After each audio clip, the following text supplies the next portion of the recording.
So ito nga po guys, pe-press ko na po sa inyo na itong turntable na taga Antipolo City na na-repair na po natin. Wow!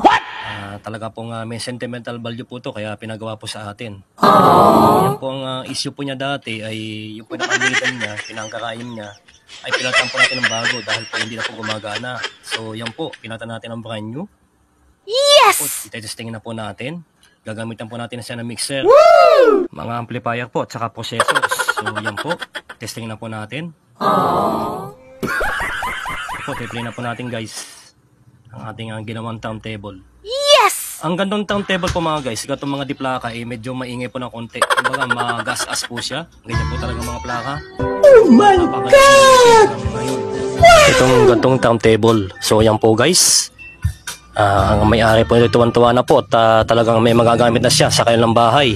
Wow! Dahil po ay gusto po talaga niyang pagawa ito dahil po may sentimental value. Yes! Yan po, napakaganda po. Nice! Sa panahon po natin ngayon ay bihira na pong gumagamit ito. Subalit napakaganda po mong gamitin.